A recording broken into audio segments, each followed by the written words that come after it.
In this video, we'll be looking at how to write absolute value functions as piecewise functions. So, to begin, I think I will just give you the steps for doing that, and then we'll take a look at an example. So, here are the steps for writing an absolute value function as a piecewise function. The first step is to make a sign chart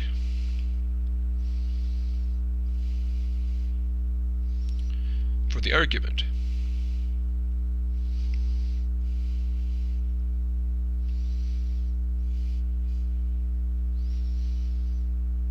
You might be wondering, or you may be concerned about, what do we mean when we say the argument? Well, if you have an absolute value, the expression on the inside is what I'm calling the argument. So whatever is inside that absolute value is what I'm calling the argument. Step 2 will be to write the piecewise function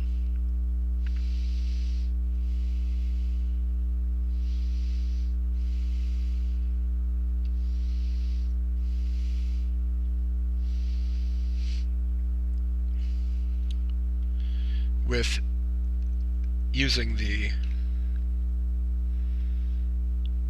opposite of the argument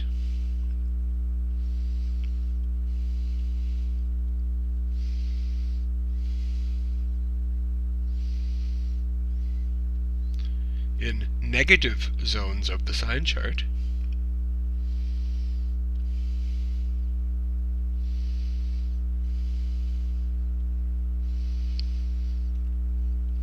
and the regular argument otherwise.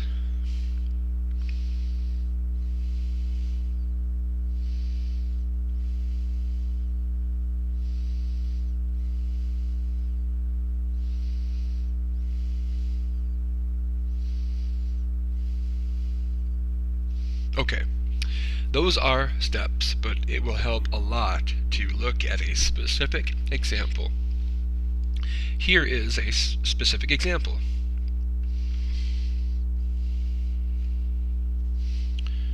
So, for example, say the function is f of x equals the absolute value of x squared minus 25 plus 2. So we start with a function that has an absolute value in it. The goal is to rewrite this same function, but writing it as a piecewise function.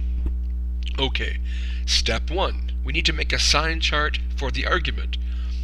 And it is a sign chart for the argument, not for the function, not for the absolute value, but only for the argument. So, the argument in this case is x squared minus 25. I'm going to find the zeros of the argument. X squared minus 25 equals 0. Means that the quantity x plus 5 times the quantity x minus 5 equals 0. Which means that x equals negative 5 and x equals 5 are zeros for the argument. That will help now to make a sign chart for the argument. I'm labeling the sign chart as a sign chart for the argument, x squared minus 25, placing the zeros of the argument on the sign chart. And now we have to think about these three zones. If we choose a value of x that's less than negative 5 and put it back into the argument, well, a value that's less than negative 5, perhaps negative 10 plus 5 would be negative 5, so that would be negative.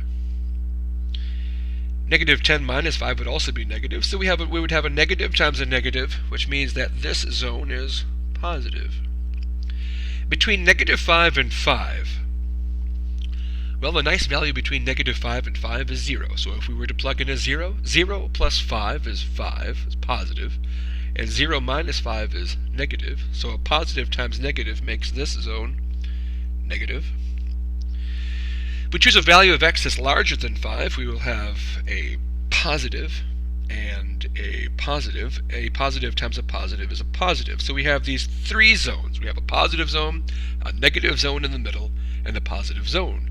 We're now ready to move on to step 2. In step 2, we're going to try to write the piecewise function, but we're going to use a different piece for each zone. For the positive zones, we'll just use the regular argument, and in the negative zones, we'll write it as the opposite of the argument. So it's going to look like this. F of x is equal to the following piecewise function. For values of x that are less than -5, we're in a positive zone. In the positive zone, we use the regular argument. So it will look like this. X squared minus 25. Here's the plus 2. This is the piece, or the rule, as long as x is less than or equal to -5. Between -5 and 5, we're in a negative zone, which means we need to use the opposite of the argument. So the rule for this zone is negative of the quantity x squared minus 25 plus 2. And that will be the rule as long as we have values of x that are between -5 and 5. Finally, for values of x that are greater than 5, that's a positive zone. So we'll use the regular argument.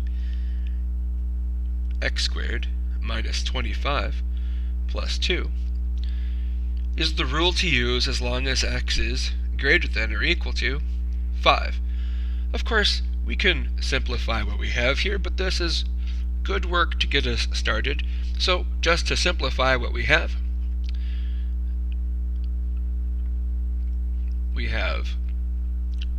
f of x is equal to this piecewise function, x squared minus 25 plus 2. Negative 25 plus 2 is negative 23.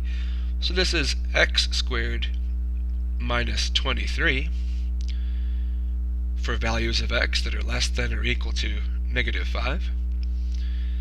Here we'll distribute this negative, so we'll have negative x squared plus 25, and then plus 2, positive 25, and 2 plus 2 will give 27, so we have negative x squared plus 27 for values of x that are between -5 and 5. And finally, the bottom rule is the same as the top, so we'll have x squared minus 23 for values of x that are greater than or equal to 5. And there we have done it. We've succeeded at the goal of changing this absolute value function. Here was the absolute value function, right here, into a nice piecewise function, right here. A curious student might wonder, what was the purpose of all of this work? So just to be sure, we have accomplished the goal. If the problem had only asked us to change the absolute value function into a piecewise function, then we would be done.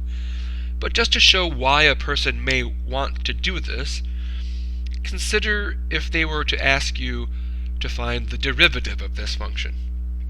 How would you find the derivative of a function if it has this absolute value in it? We don't have a nice rule for finding the derivative of an absolute value. But now that it has been written as a piecewise function, finding the derivative is very easy. So for example, to find the derivative of this function, we just take the derivative of each of the rules. So for values of x that are less than -5, we use the first rule, and the derivative of x squared minus 23 is 2x.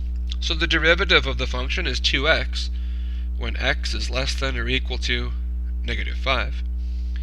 The derivative of the second rule is -2x for values of x that are between negative 5 and 5. And the derivative of the bottom rule is 2x for values of x that are greater than or equal to 5.